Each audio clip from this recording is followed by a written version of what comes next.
Jupiter! Yo, what's up, bro?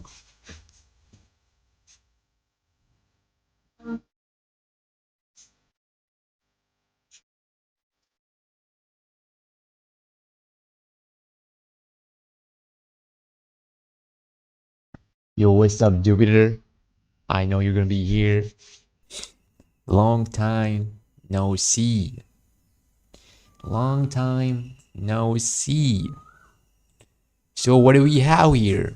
I'm doing great. How are you doing, by the way? Let me ask that first before we getting started. Drop in coding interviews and career advice.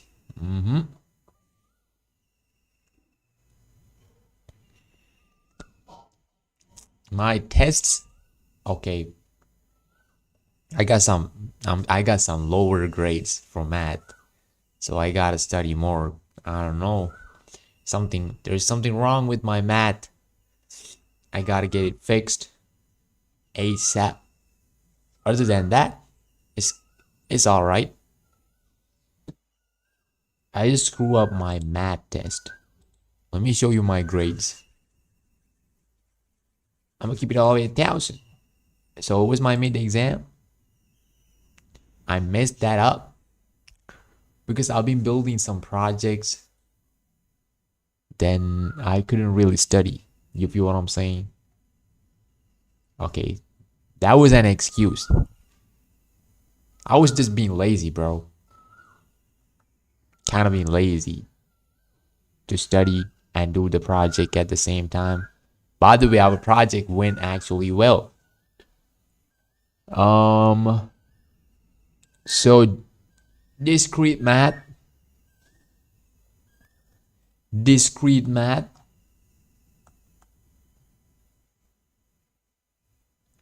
midterm examination marks. Okay, look at my grades. Oh, this is so slow.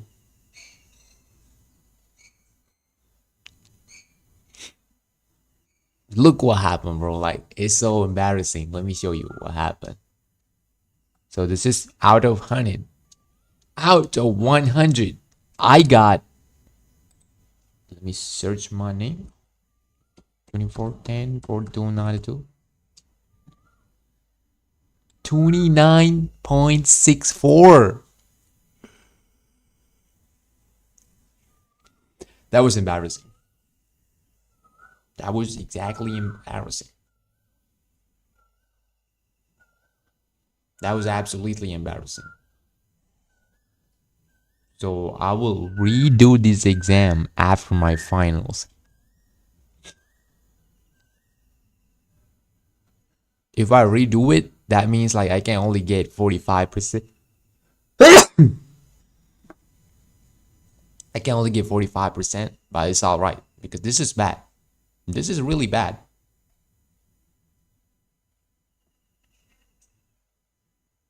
There's no way I'm the lowest on this page. 69, 36, 33.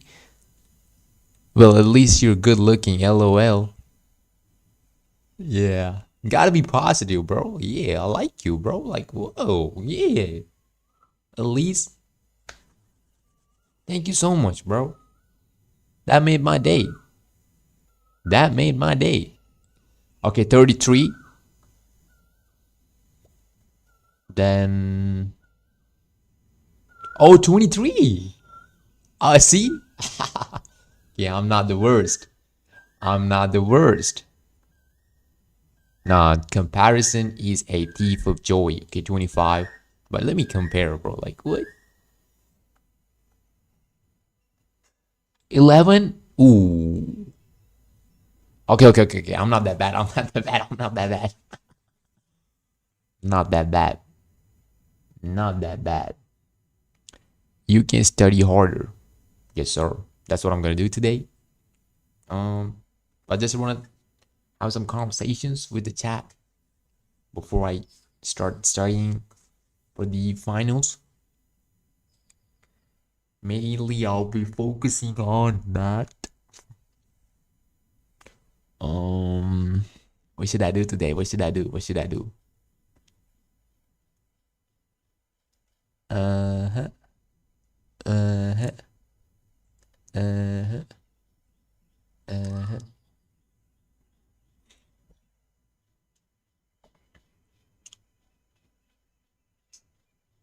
Do you know that game? Like we both can. It's like a quiz. So we both can answer the quiz, then we'll get marks at the end of the quiz. Oh, I know that, I guess. Like cow, cat, k. Okay, this one. Oh, okay, this side. This is the side. But I don't really know how to use this though. Online game for students, teachers. Sign up for free. Yeah, sign up for free. Sign up for free. Student. Oh. Oh.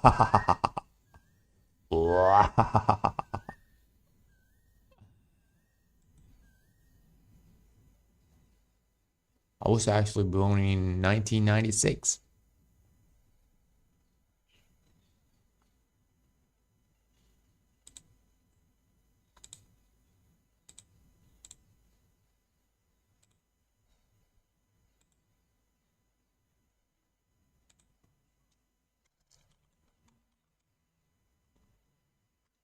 Let me put brain game mine.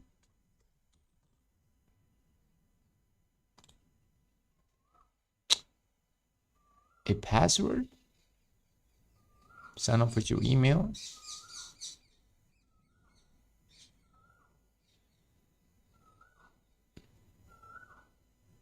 Okay, let me put a password.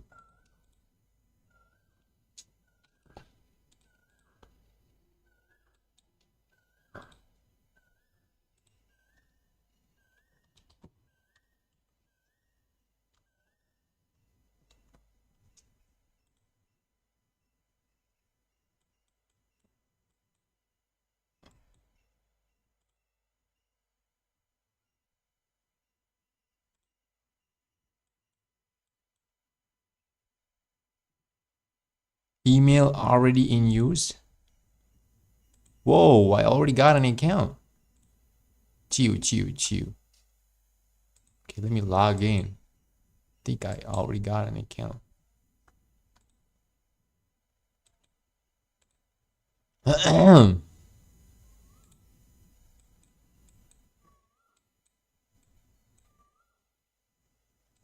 Login successful. If you're not right, redirected automatically. What's wrong with this side?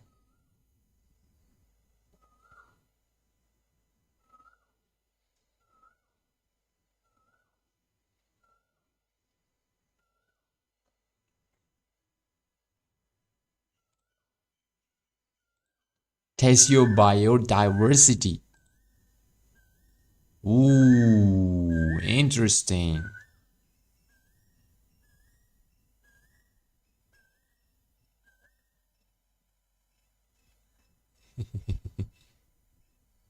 Flashcards. Learn. Treasure trove. What is this? Flashcards. Okay. Forests are home to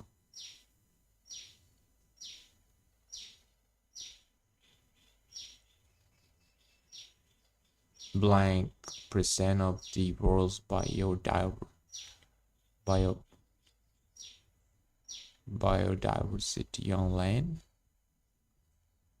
I don't get it. 90%?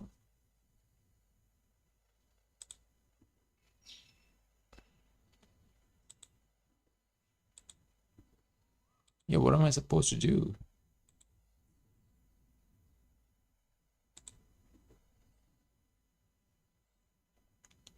I know. 60?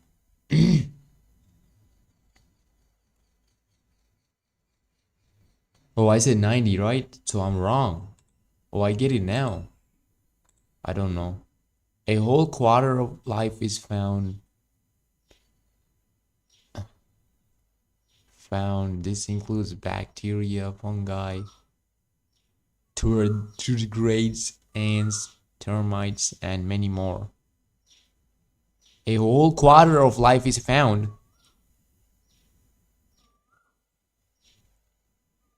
A whole quarter of life is found. Micro, like, what's that called? Micro underground. Yeah, you're right. Lakes, rivers, and wetlands are home to. Now, this is hard for me. Lakes, rivers, and wetlands are home to 10% of all known animals, but blank percent of the world's water in fresh and accessible of all known animals, but accessible, but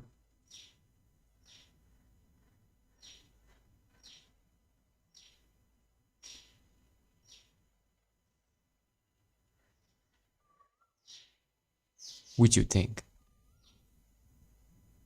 40? Less than 1%? Does 40 count? Yeah, let's say it counts. About 90 about 90% of the animals and plants that live in the ocean are found where? About 90 of the animals and plants. No 25. About 90% of the animals and plants that live in the ocean are found where? Animals and plants that live in the ocean are found where? Sea. Sea, right? Isn't that sea? If it's not that, I mean, if it's not sea, like that means I'm really dumb. I have no common sense.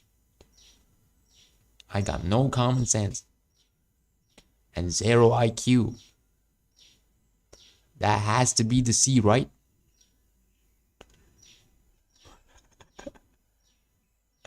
1 kilometer from land. Shallow seas close to the coast. Oh, oh, shallow sea close to the coast. Oh, so the sea which is closer to the coast, where you can find 90% of the animals. Okay, let's switch. Let's switch, bro. This is getting bored. This is getting boring. This is getting boring. Quit. How do I play this with friends? How do I play?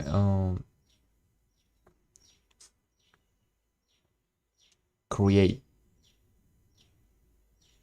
report groups. Upgrade. Create. Create. Code. Library. Uh, yo, yo, marketplace, groups. No, I've seen streamers using this before, but I have no clue how to use this. Do you know how to use this, Jupiter? Let's go and find something else. Like, it is getting boring. Snakes.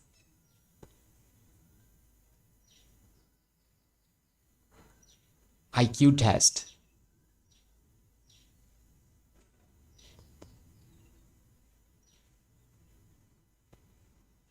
I don't know. Um. Okay. Oh, let me do this.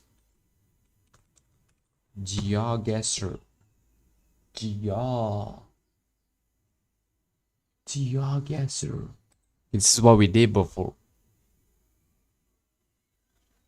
Okay, play.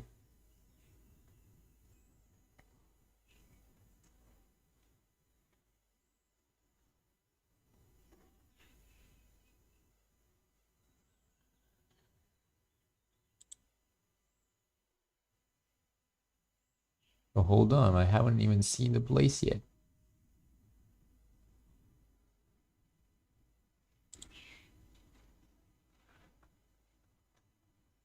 There's nothing here. Ding, ding, ding, ding, ding, ding, ding, ding. Yes. What? What's wrong with this? Okay, play. Loading. Oh, I think it's not working. Open guesser.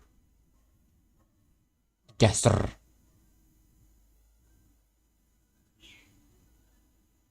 Open guesser. Why is it not working? Do I have to sign up? Ugh.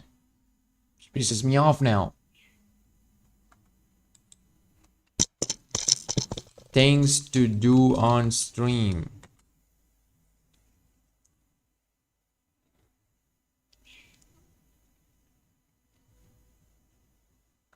Live challenges.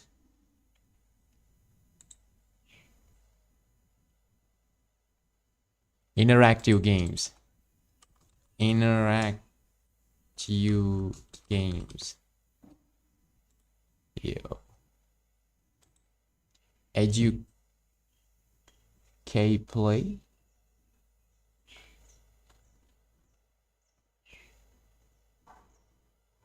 No, I hate games like this though. Riddle? Okay, riddle.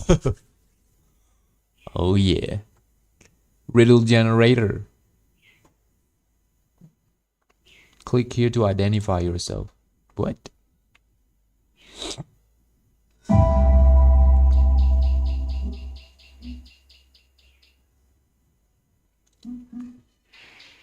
Probably the most well-known and universal mythical creature.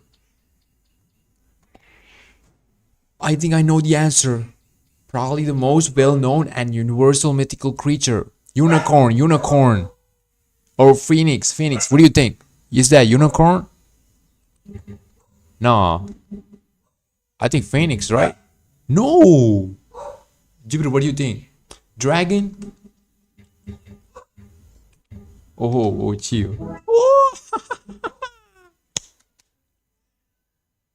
Yo, you're smart. Creature associated with purity.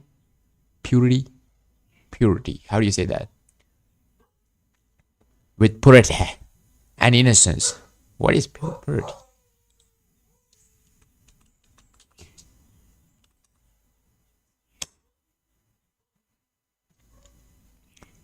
Purity. Purity means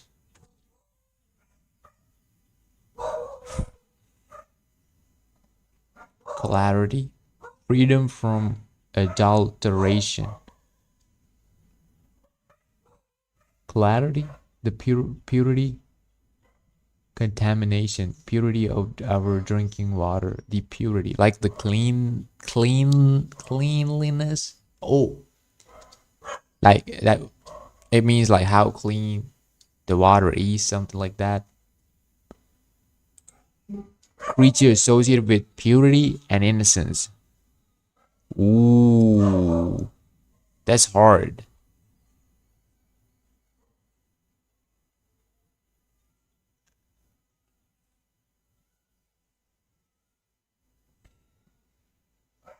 Innocence?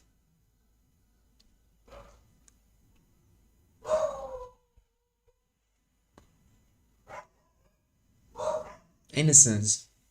Oh, it's been 2 minutes. Unicorn? Oh. Yo, I was thinking unicorn was the retry.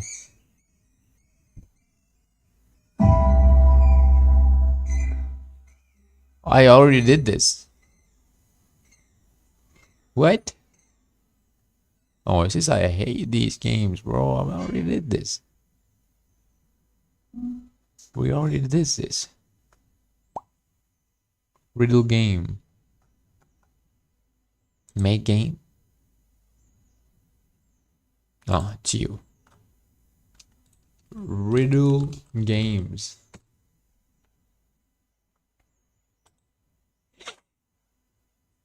Nah, this is funny. This is funny. Puzzles, trivia. Test your brain. Show answers.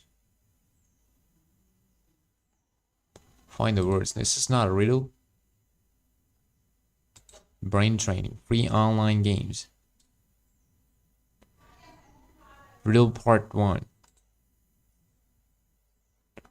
What is black when it is clean and white? What is black when it is clean and white when it's dirty? What is black? Blackboard. Blackboard, right? Blackboard. What you think? What you think? Am I right? Am I right? Am I right? Am I right, Jupiter? Chalkboard. Oh, it's the same thing, right? Okay, okay. I'm gonna put your answer. Chalkboard. Yes, sir. The next one. The next one. You're in a race and you pass the person in second place. What place are you in? You're in a race. You're in a race and you pass the person. You pass the person in second place. What place you're in? Second place. What?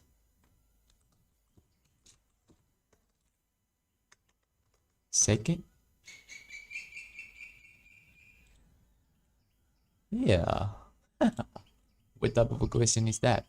What has a head and a tail but no body? What has a head and tail but no body?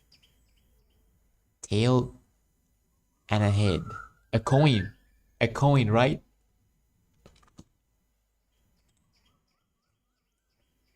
Ooh, I'm getting smarter.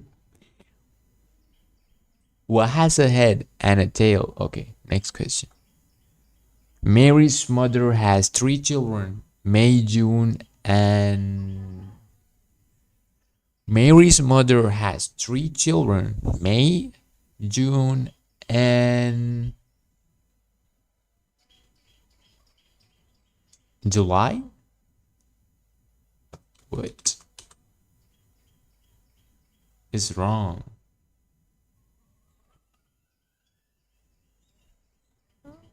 Mary's mother has... Oh. Nah, you're smart, bro. Nah. I'm so dumb. July. I'm not using my brain now. What building has the most stories? Museum? Nah. What is that? The building has the most stories. The building has the most stories. What building has the most stories? What building has the most stories? Ooh. But you're handsome? Thank you so much, bro. What building has the most stories? School? Library. Oh my goodness. Library. Library. Oh, yo, that's so easy. Why I can't think of the answer?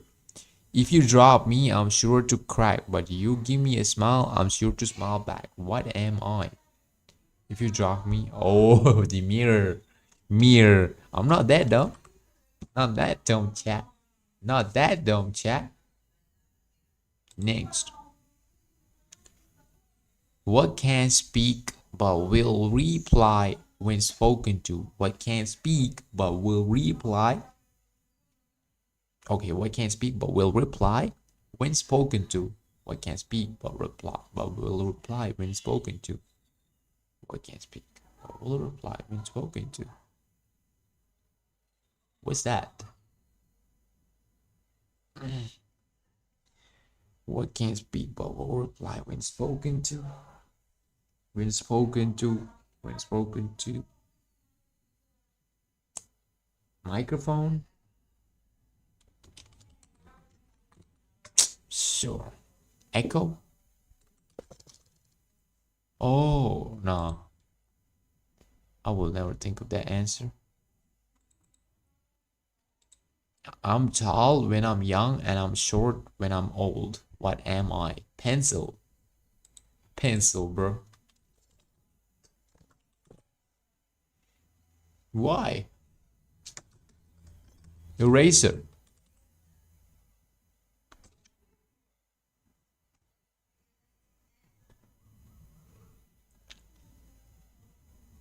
Candle?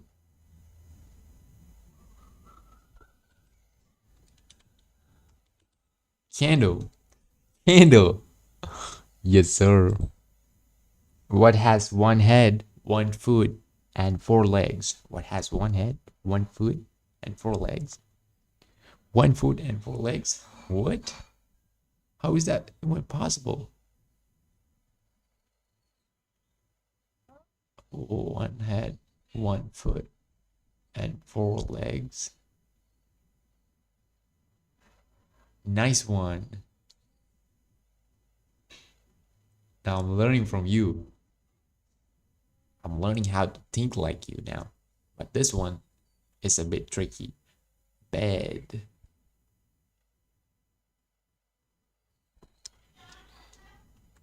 Four legs, one foot.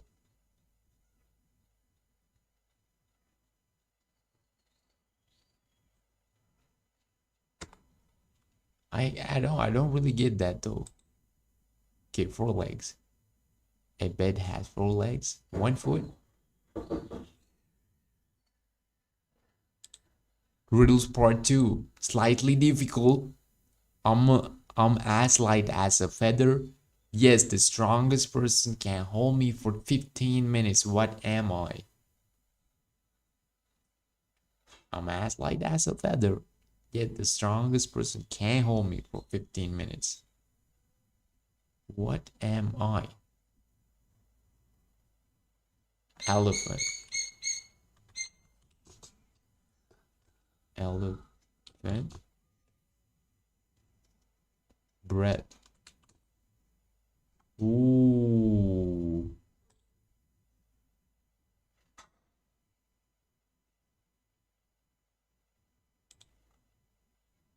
What is the world record for holding your breath?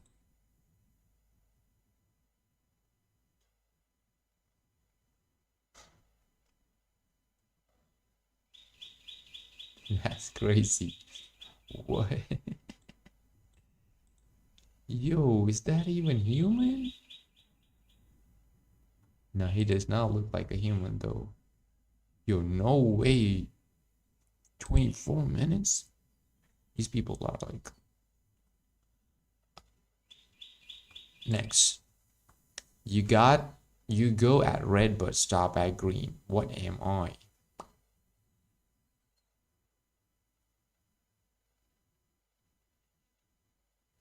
I heard this before. Still can't think of the answer.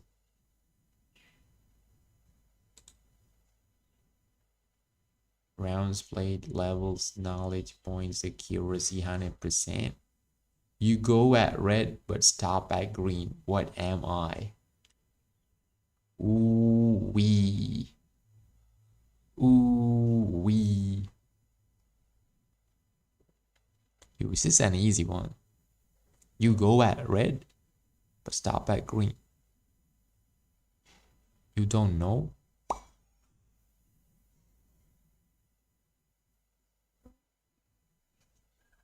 Let's give up. Watermelon?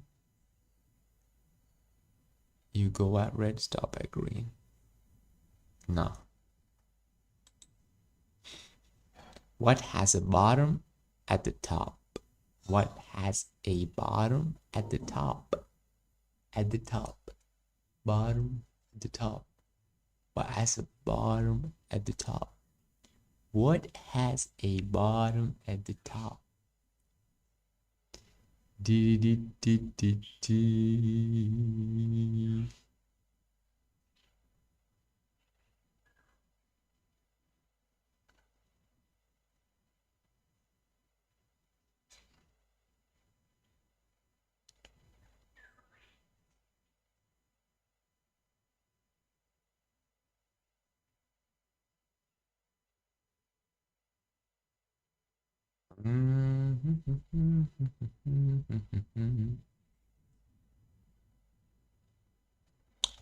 Hold on, Jupiter. I'm gonna get my breakfast. I'll be right back. These are harder. Yes, sir. Okay. We can. Okay, I'm about to watch something right now while eating. I'll be right back.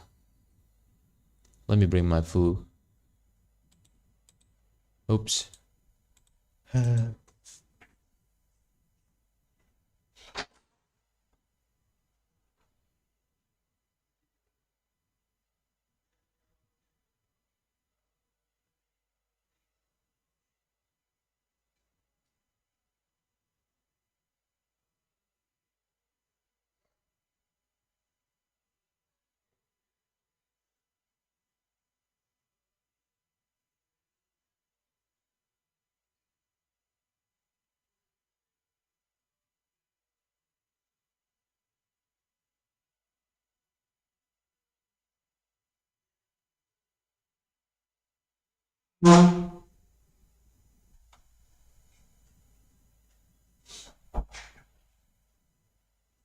I am back. I am back. Um, mm,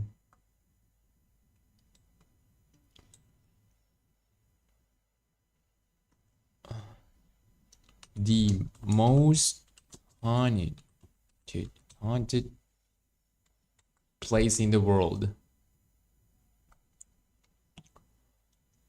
15 most haunted places in the world. If for centuries people have avoided, okay? Conjuring house. Haunted locations. Trust me, bro, the most haunted locations from around the world.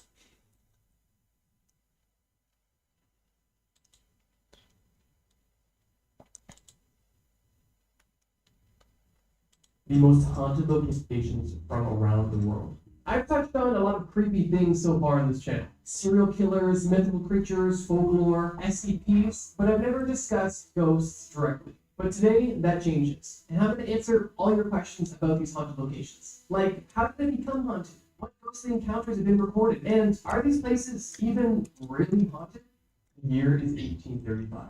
You have just been invited to a beautiful Christmas get-together at one of your friends' manors in the English countryside. The manor was just absolutely beautiful, and this party was packed with notable people, respected colonels, wealthy businessmen, and high-ranking government officials. The night consisted of seemingly endless food and drinks and music, and everything was just so perfect. Late into the night, once the party started to die down, you and a group of friends decided that it was time to go to bed, and you all went your own separate ways to get to your bedrooms. You turn down the hallway and you're finally by yourself, only steps away from your bedroom. When you notice down this hallway, there's this woman, a woman that was wearing only brown clothing. You didn't recognize this woman from the party, but this isn't your house. You didn't know everybody at this party, so you figured it was somebody else also going to their room. This woman was slightly notable due to the apparel that she was wearing, but it was nothing out of the ordinary, and you continued to your room and had a good night's rest. You woke up the following morning on Christmas Eve and engaged in the morning festivities. The party was still not done. There was a huge brunch being served, and you and everybody else were not going to miss it. You sit down at a table with some of your friends, one of which being the colonel, and he mentions that last night he saw a rather peculiar woman. Another person at your table asks, what did she look like? And the colonel goes on to explain that on his way to his bedroom, he saw a woman dressed exclusively in brown robes. These robes were dated and tattered and had to have been at least from the previous century. It didn't look right at all. And the colonel was concerned because this woman might have been somebody who either snuck into the manor or was somebody who was obviously lost. But the colonel mentioned once he spotted this woman and walked closer to her and then tried approaching her, he realized this woman had turned around and he got a look at her face. And that's when he claimed that he saw this woman's bright white face with empty eye sockets. And the man was terrified. He didn't scream or run away, but he quickly made his way to his room without asking any more questions. Instantly, your heart dropped to your stomach because you also saw the same woman, but you didn't see her face. And before you could say anything, another woman at the table says, I also saw a lady dressed up in brown. I didn't see her face, but she was standing in the hallway, not saying anything and not moving. And your heart and stomach only sank deeper.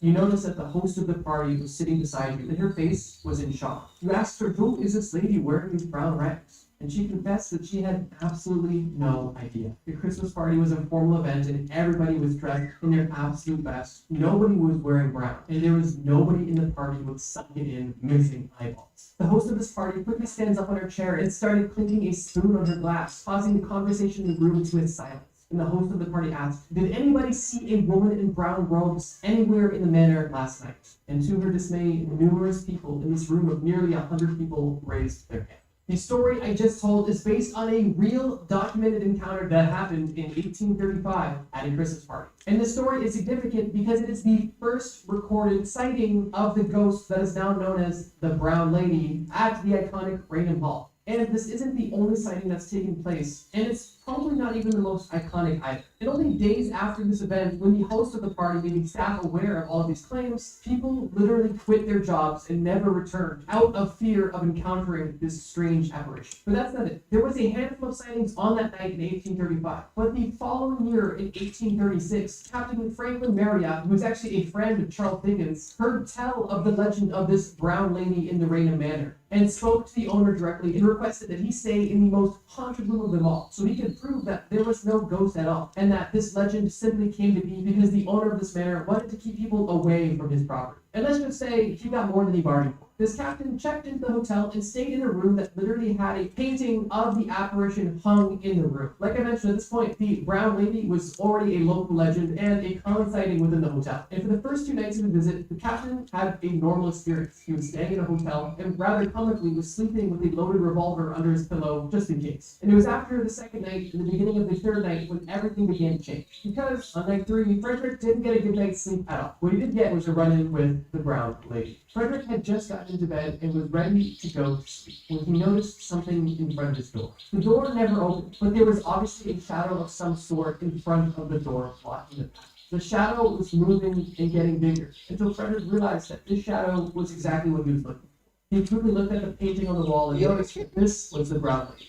and she was in his room. She was getting closer. Frederick grabs the revolver from under his pillow, points it at the apparition, and screams at the top of his lungs, "Stop! Don't come closer! I'm going to shoot!" But the brown lady grew a menacing grin and began to get closer, practically at the foot of his bed, when Frederick pulled the trigger, shot the revolver into the darkness, and the apparition disappeared. 3 hotel workers came into the room to ask what had just happened, and Frederick left the hotel and never returned.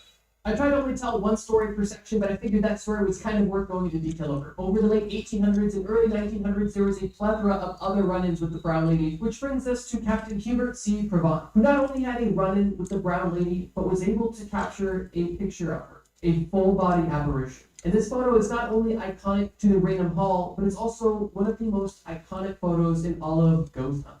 This photo was taken in 1936, and since this photo has been taken, sightings have been few and far between, although many people still believe to this day that Raynham Hall is haunted. Once again, just a crazy story. But you might be thinking, okay, sure, there's this ghost there, but who is this lady and how did she get there? And because this section's getting long, let me boil it down. According to the legend of the Brown Lady, the Townsend family, which was the family that owned the Raynham Manor, after numerous run-ins with this apparition, was able to identify her from one of the paintings that was displayed within the manor. The woman was named Dorothy Wolfe, who lived from 1686 to 1726, and was the sister of Robert Wolfe, who was considered the first ever Prime Minister of Great Britain. She was the second wife of Charles Townshend, one of the original Townsends that owned the manor, and this man was well known for having a short temper. Allegedly, this man had caught Dorothy with another man, a lord, and as punishment, he locked her in her room in the manor, and she was never inside. It's the mid-1800s, and you are a medical doctor. Dr. Charles Finney. You live in Atchison, Kansas, and you run a successful medical operation out of your home. This home was something your family recently commissioned, and now you were both living in it and making it your place of business, at least for now. And everything was going smoothly until one night. You were in bed, exhausted after a long day, with your eyes feeling like they're each 1,000 pounds, just begging to be closed. And as you're on the verge of sleep, about to drift off, you hear a knocking at your door.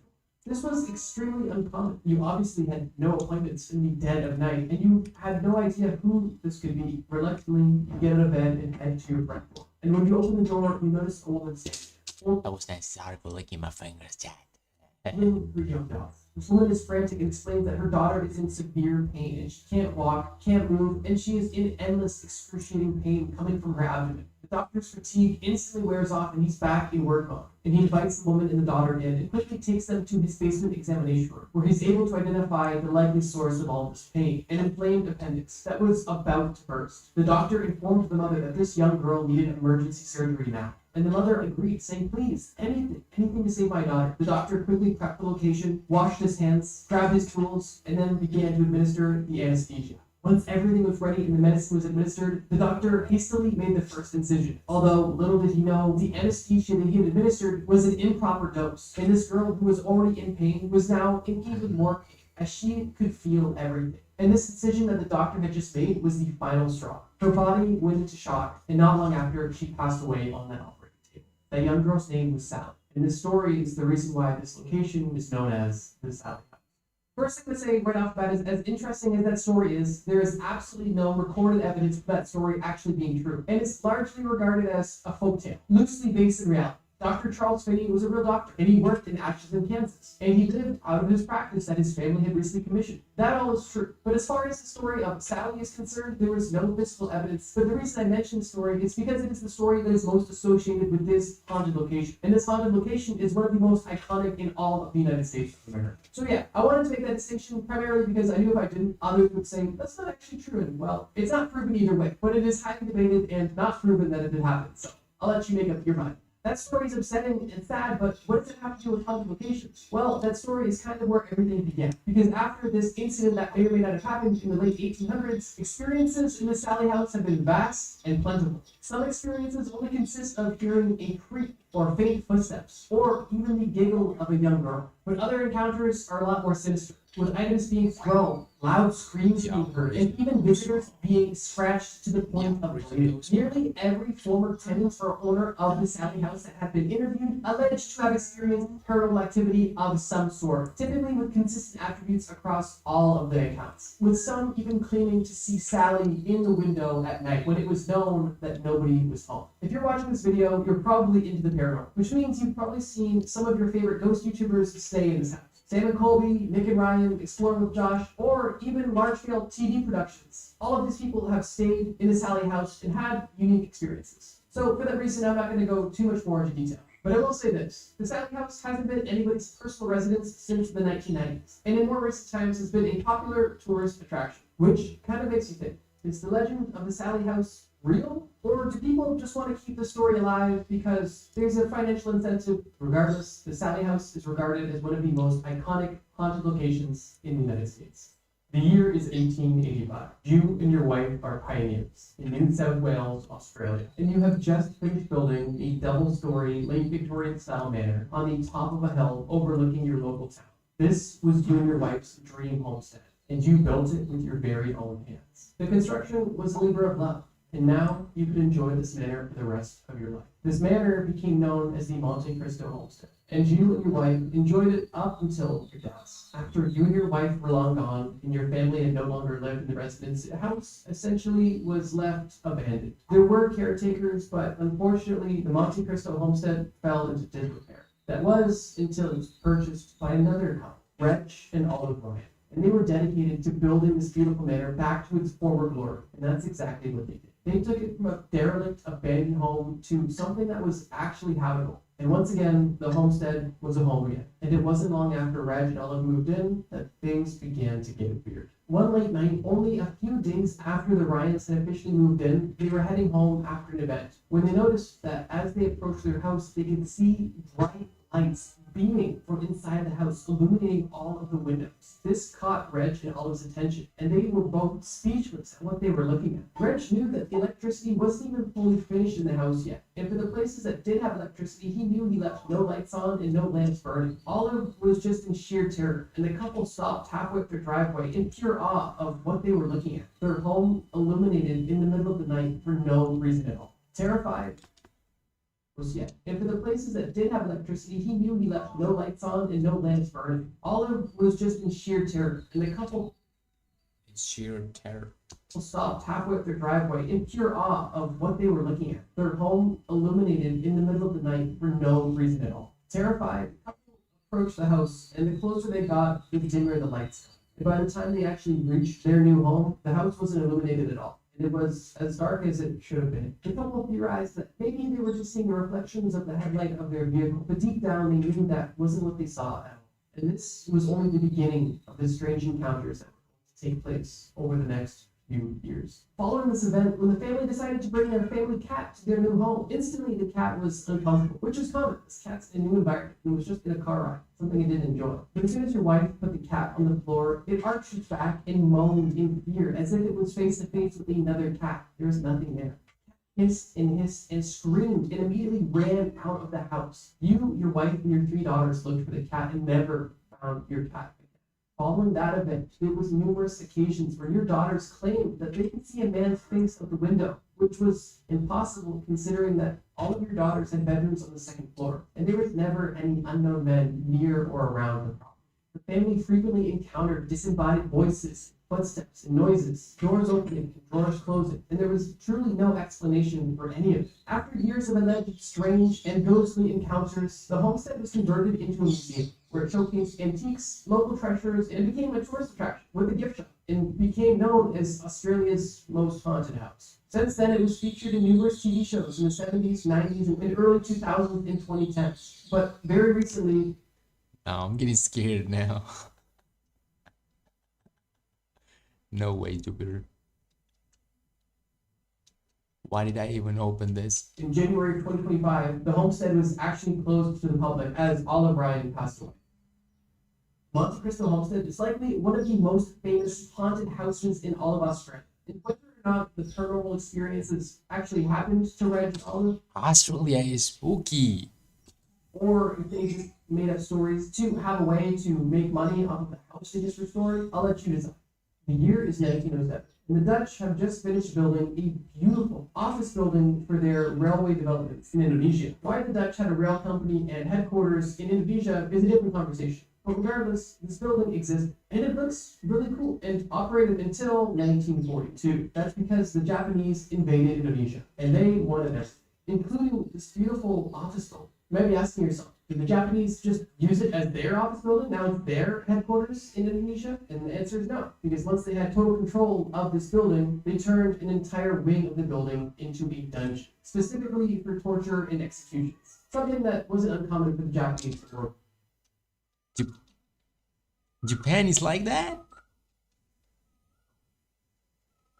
From 1942 until 1945, the building was under Japanese control, until Dutch forces tried to overtake the building from the Japanese. And in October of 1945, a battle took place within the building from Dutch troops who entered through a tunnel underground. Although the Dutch weren't only fighting the Japanese, they were also fighting Indonesians. The battle lasted 3 days, and the Dutch eventually retreated. Once World War II ended, the Indonesian army took control of the complex.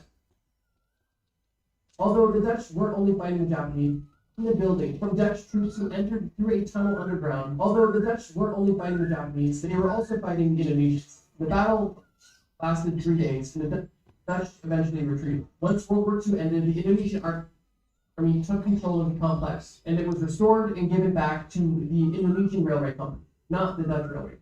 And in 1992, it was officially considered cultural property of Indonesia. From 1992 until 2009, this building was essentially left to rot, and over this time, it was abandoned.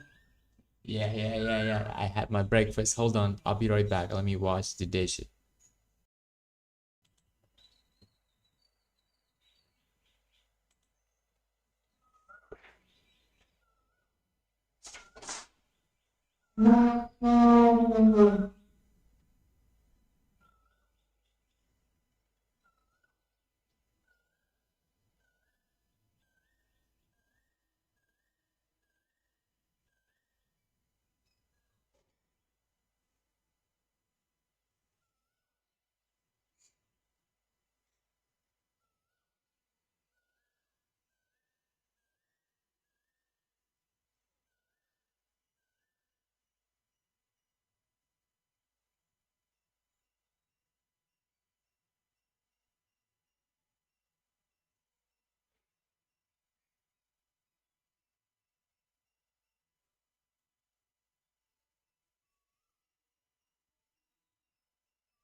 Yo,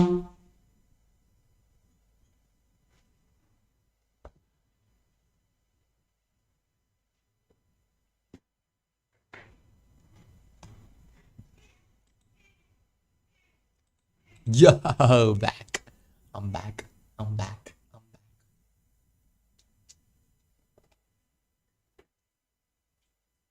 I'm back.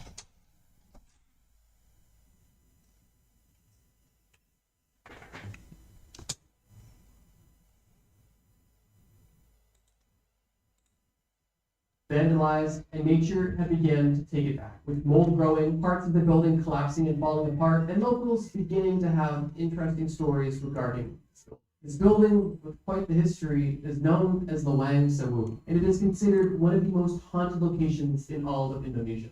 Lawang Sewu is very interesting, and its history alone is something to be researched and talked about. During the time that this building was left in disarray, many local teenagers would make it a challenge to touch the building, or go near the building, or go inside the building, or even in extreme cases, stay overnight in the building. This massive building with such a dark and long history became a bit of an icon for all the wrong reasons. And everyone essentially considered it to be an evil, haunted building with dark energy and dark spirits associated with it. Which kind of makes sense. Like, just imagine how dark the energy is being in a building known with history. The unspeakable things that happened in this building, I could only imagine left some sort of energetic residue. Regardless, this building became very popular with thrill seekers in Indonesia. And it was over this near 20-year stretch when this building was falling apart that people had many strange encounters within the walls. Hearing voices, hearing footsteps, seeing apparitions, being scratched, being touched. All of these took place within the walls. The Indonesian government actually had plans of restoring this building, but were hesitant to do so because they feared that nobody would use or interact with the building because of the fear associated with it being haunted. But against their better judgment, they continued with the restoration project.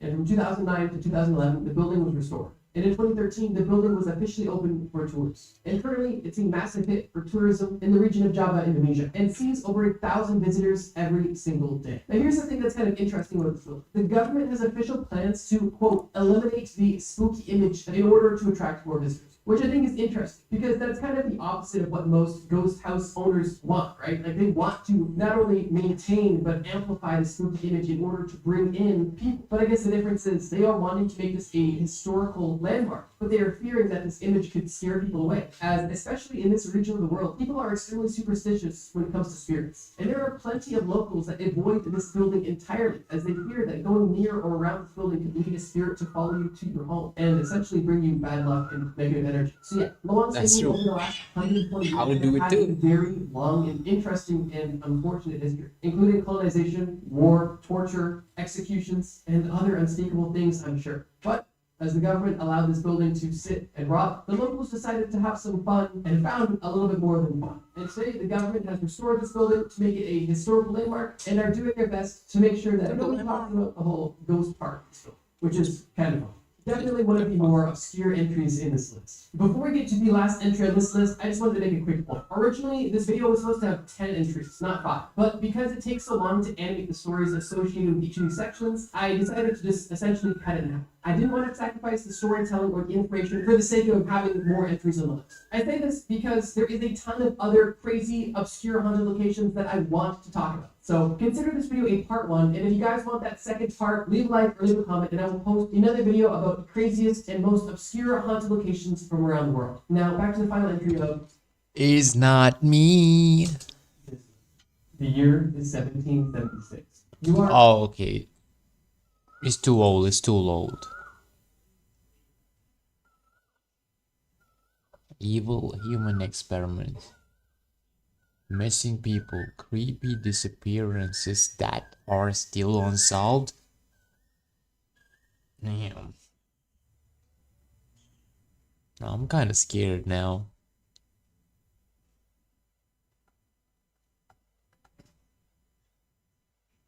More I get scared, more I want to watch these videos. Rare unbanned legends. I mean urban legends. Does he have like a part 2?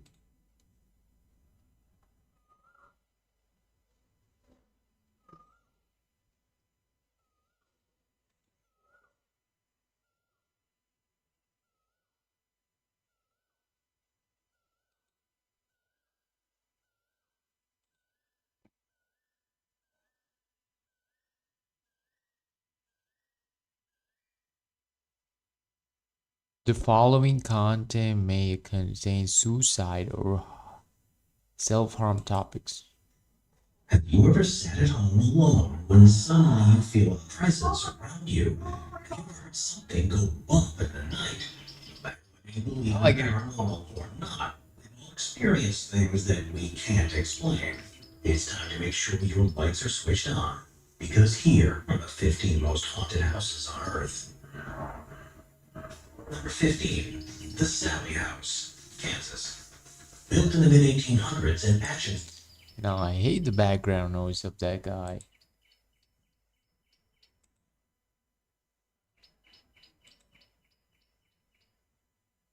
I can't watch videos with the background music like that. Because Okay, let me watch if there's a part 2. Japan's most wanted. Let's explain. Ooh. Haunted.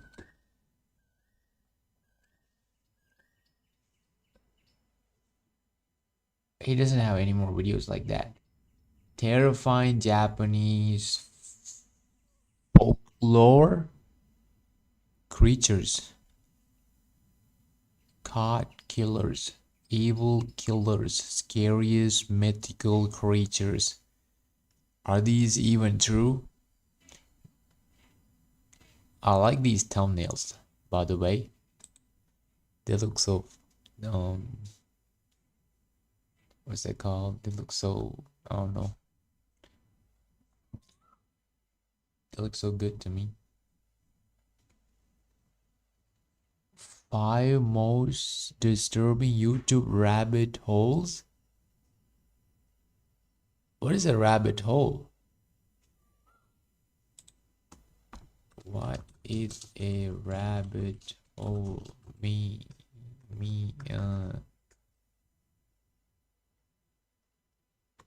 What is a rabbit hole?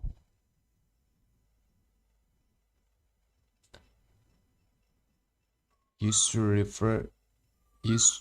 refer to a bizarre, confusing, or nonsensical situation, environment, typically one from which it is difficult to extricate oneself. Because the YouTube dictionary is getting harder to understand. 5 most disturbing YouTube rabbit holes. Anuncio inteligente. It's like a dead end or red herring. Okay, thank you so much, bro. Back in 2019, a username. Ooh, I like these. I like to watch these.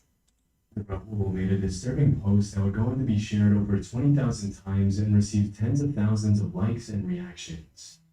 The post was originally made in Spanish, so you'll have to bear with me if the translation isn't perfect, but hopefully you'll get the main idea. The post was titled Anuncio Inteligente, which translates from Spanish to smart ad, and it read, "Something super strange just happened to me. I was watching YouTube videos on my smart TV when suddenly an ad appeared, as usually happens. I was about to skip it when I suddenly saw this ad lasted more than 5 hours. I was really surprised and told my dad to come so he could see how long it lasted. I took a picture while I waited for my dad to arrive. The girl in the ad kept on talking, and when my dad arrived, she turned her gaze toward him. Even my dad jokingly said that she was watching him. My dad and I stood in front of the TV. The girl fell silent, and we felt like she was looking at both of us. We kept thinking it was impossible for her to see us. It wasn't a video call or anything like that. It was just a simple YouTube ad. It was simply impossible for her to see us. We laughed at how silly it sounded. The girl kept on talking, but suddenly she got closer to the screen, and we started to feel a bit scared and uncomfortable. My dad wanted to test if she was watching us, so he said the word Chenga a few times. Am I doing any more sleep streams? Right now? Not right now. And I'm still waiting for the room tour. I didn't, nah, bro. I think I told you that I was going to paint my room, but I didn't do it.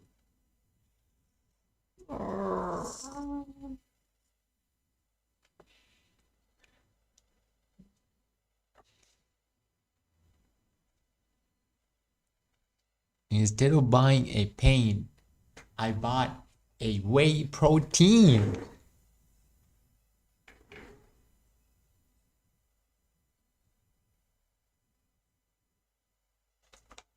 This one right here. I made a dumb decision. But it was kind of tasty though.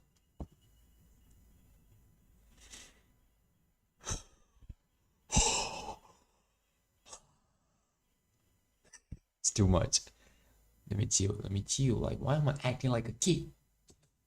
That's when the unthinkable happened. The Asian girl said Changa. At that moment, we got scared and I looked for the remote to skip the ad. My dad and I decided that we were very tired. It had been a long and tiring day, but we still couldn't ignore what had happened, so we turned off the TV. My questions are, what the heck just happened? Do TVs have cameras? If so, then I think it's possible for them to watch you. And lastly, was YouTube... It's working? Oh yeah.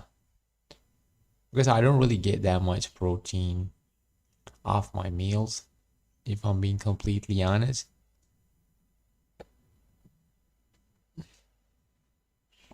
My diet kind of sucks. Hacked? This incident scared both my dad and me. If anyone has gone through something like this, I'd like to hear your story. This was mine. Although the original post has since been deleted, it's been reposted a few times by Mexican broadcasting networks on Facebook, which has allowed a few YouTubers and Redditors to keep the story alive for 5 years as of the uploading of this video. From the moment it was uploaded, the post received pretty much every kind of reaction you can imagine. From those who called Raul out for lying on the internet to get attention, to those who claimed they had been through something similar, and everything in between. As for whether the post was real or not, 5 years after the original upload, it's still anyone's guess.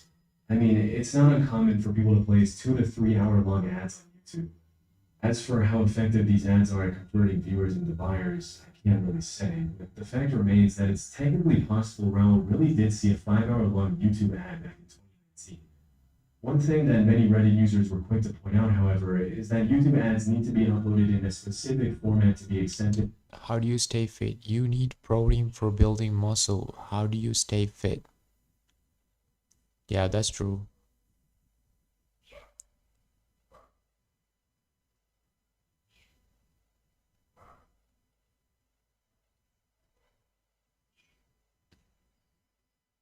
Yeah, I want to increase the amount of protein that I take.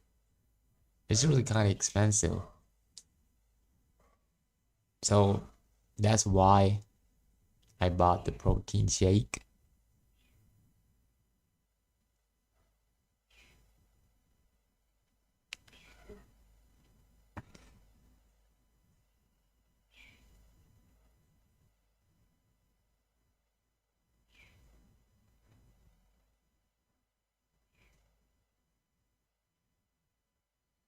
I mean, without protein, like if I just take my meals, like I feel super bored at the gym. But right now I kind of feel like and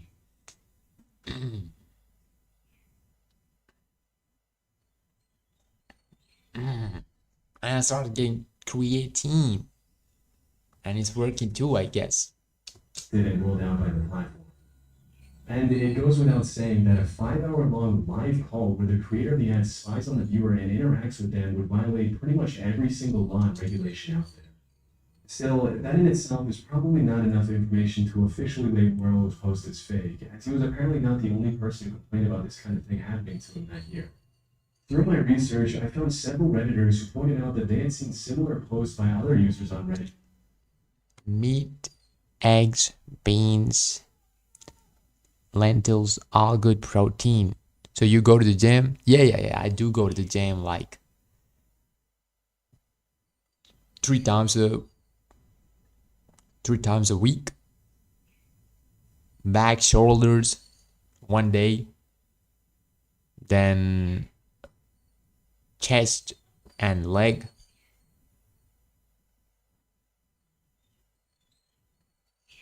Biceps.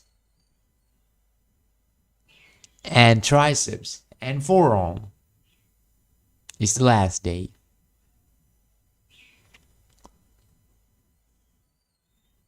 Well, it's not that being that consistent. I've always been consistent. Like I could be. Gotta be consistent more. Gotta be more consistent. That's what I mean.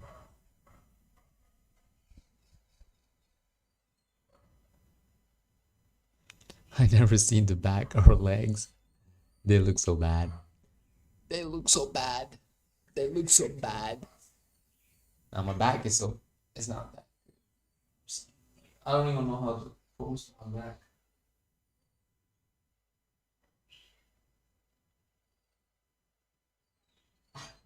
I don't know how to pose.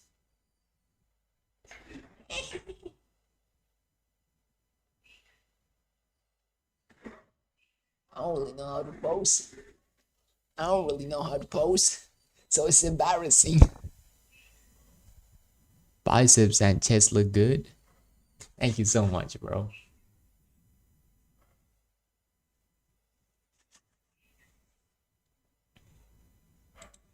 It cropped up sporadically in 2019, where people claimed they'd been shown an unusually long ad that appeared to interact with them in real time.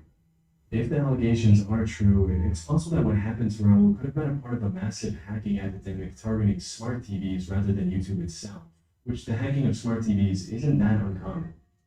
It's actually not that hard for a hacker to gain access to your smart TV's microphone and camera through certain malware, which is why if you look deep enough online, you'll find literally hundreds of complaints by users who claim they were spied onto their smart TVs.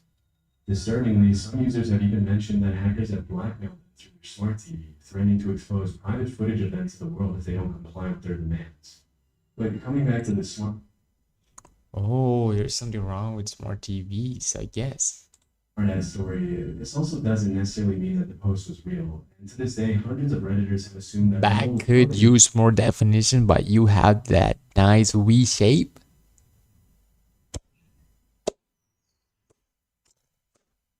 Yeah. I need to train harder.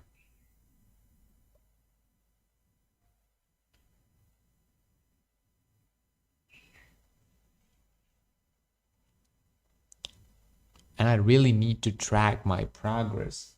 You're right. I want to track my progress. Let me do it right now.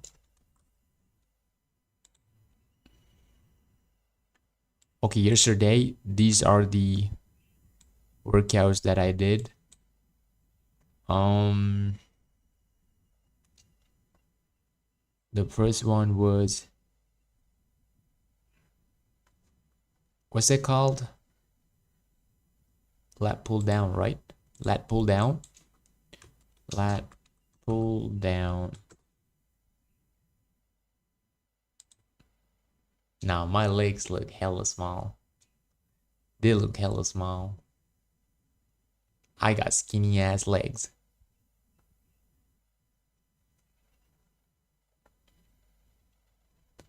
Okay, lat pull down.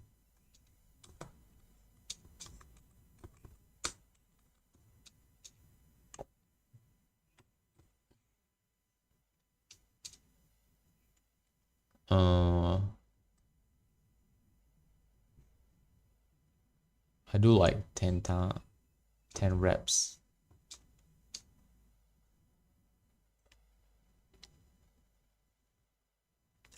I will judge. My legs hella small. Nah, bro. No way. No way. I don't really think I can stand up and show you. It's my. I'm using the. If you tall, it makes a difference how the legs look. I'm like 183 centimeters. Not that tall, but my legs looks pretty skinny.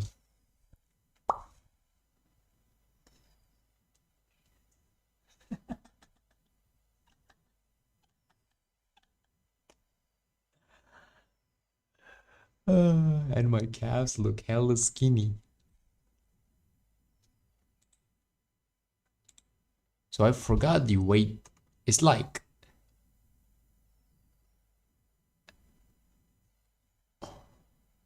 It's like 8 plates, I guess.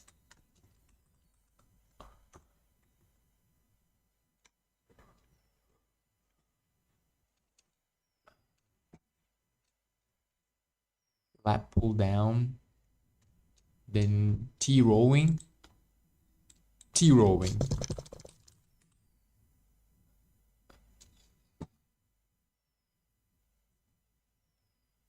Okay, what's this called? Not this one, not this one. It's like this.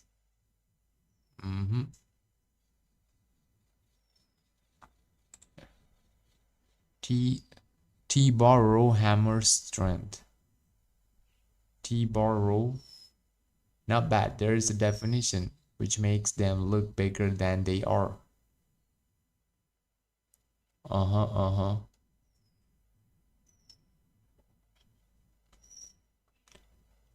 I can't really go I can't really, what's that called? I can't really go that heavy with the squats. I don't know why. Maybe because of the Smith machine. It's so weird. Like you can't really, like my back feels so weird. Like if I lift so heavy. So I would usually go heavy with like the leg extension or something like that. Okay, this one I did. Okay, this one T-bar row. Let me call it T-bar row. I don't really remember the sets. So I went like 24 kilograms. So 25. Not 25, it's like 2567.5. How much is it? How much is it in pounds? 27.5 kgs to pounds. 60, not that bad.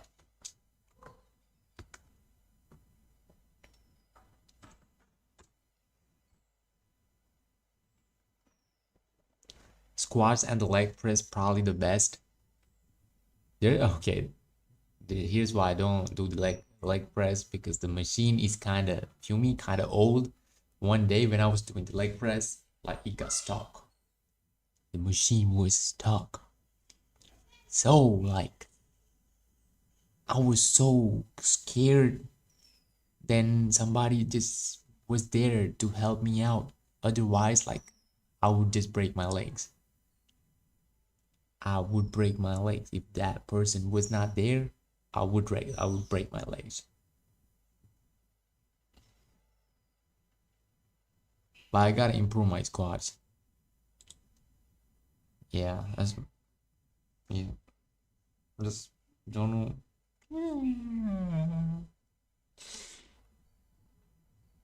You broke it.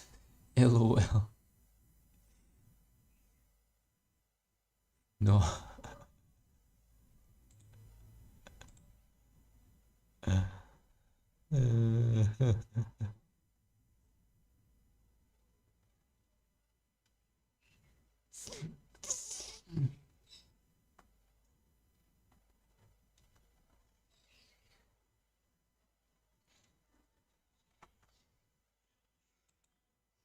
Gotta track the progress. Then I did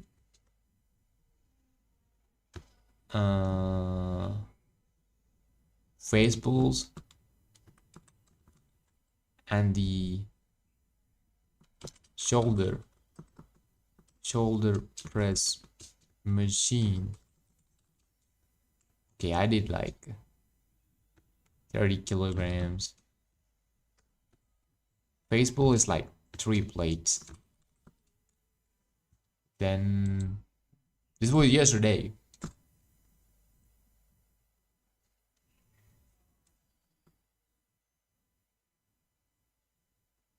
Pretty bad though. Not that heavy. Shoulder press.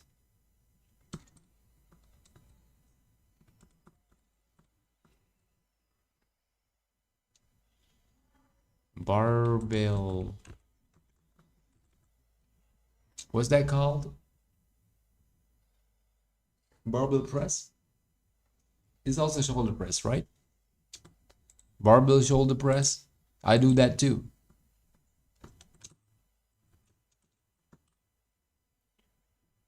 What do I do for abs? Just sit-ups and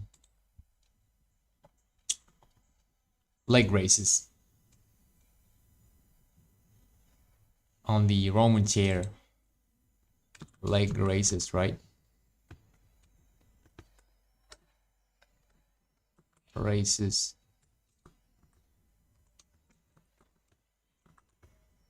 On the Roman chair. Yeah, this one right here. For lower abs, then sit-ups. I started doing this lately because my form was so bad before. I couldn't even lift my legs without bending my knees. Right now, I can kind of do it like ooh, ooh, ooh, ooh, ooh. But before I did like before I did like thing like that. The form was kind of ass. Oblique work would also help the back. Oblique. What can I do for the oblique? Oblique workout.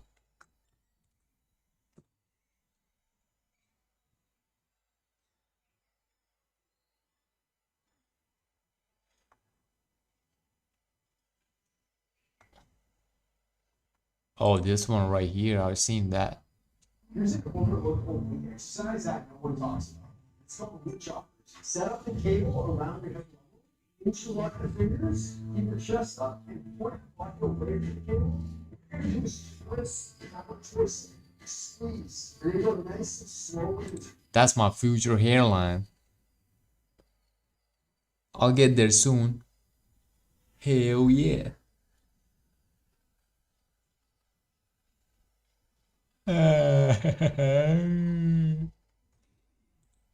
Movement, keeping your arms straight. It's strong from where I work out. Here's an Obliques. Should I work out? Should I do a workout for obliques? My obliques are so bad.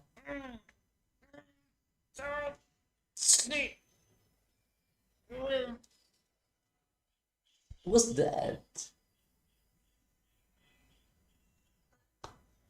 Damn. Damn. I don't even know how to pose these muscles. Like, I gotta learn everything, bro. Like, I hate this. Did any bodybuilder hate the oblique training? There's two muscles you should not train. Number one, your obliques. Training your obliques is so stupid because it takes away from your V taper. Think about it. If you're gonna make your waist thicker around the side, you're gonna lose a center block. So many people hate on training your obliques without it in one of the most important muscles. Although typical ground-based fluid exercises did perform well, they don't work on rotation or anti-rotation. And when it comes to the illogical fear of getting a block weight, look at Leon Edwards who trained obliques frequently. Did any bodybuilder hate the oblique training? There's two muscles you should not train. Number one, your obliques. Training your obliques is so stupid because it takes away from your V taper. This guy's shredded. One of the best ways to strengthen and define the obliques is to put as much weight as you can safely handle onto one side of your body and stand, squat, or walk with that weight for as long as you can tolerate. In doing so, If you put your arms behind your head, if you put your arms behind your legs, it helps flex and show the abs. Oh yeah. Let me try that.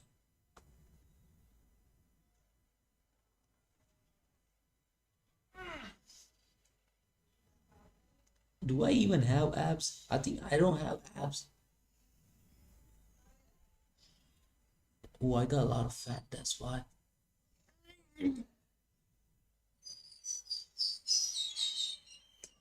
I'm about to have a cramp.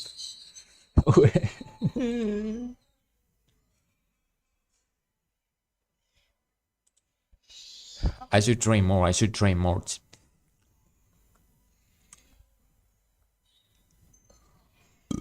Ooh. Yeah, so don't lean forward.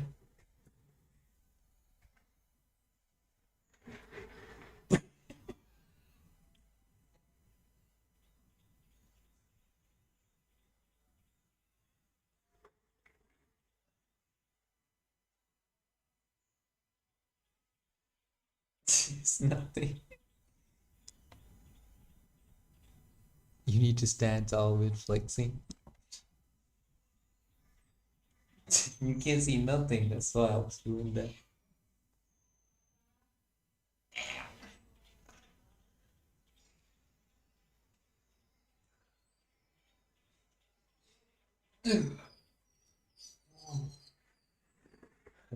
I got a bunch of fat.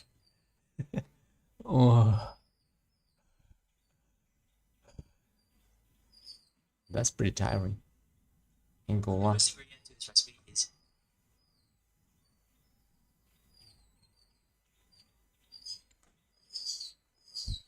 Upper abs, I can see. Really? Oh yeah. Got a bunch of fat though. So if I'm training my abs more, would that muscle get bigger? Then they will appear. Lower abs need to work. But when you stand tall, stomach looks flatter. Stomach looks flatter. Yeah, that's true. What is that?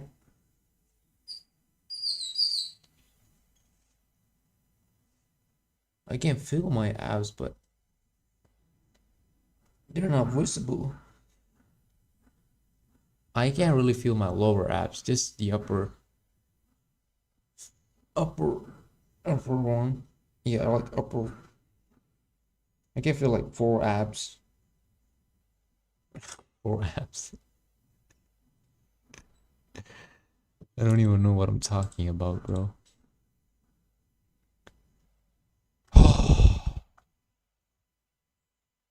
Oh, it's been 1.5 hours.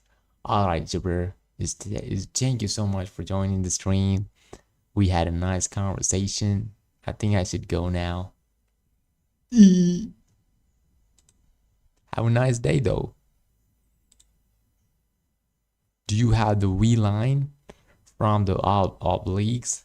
Nah. Like,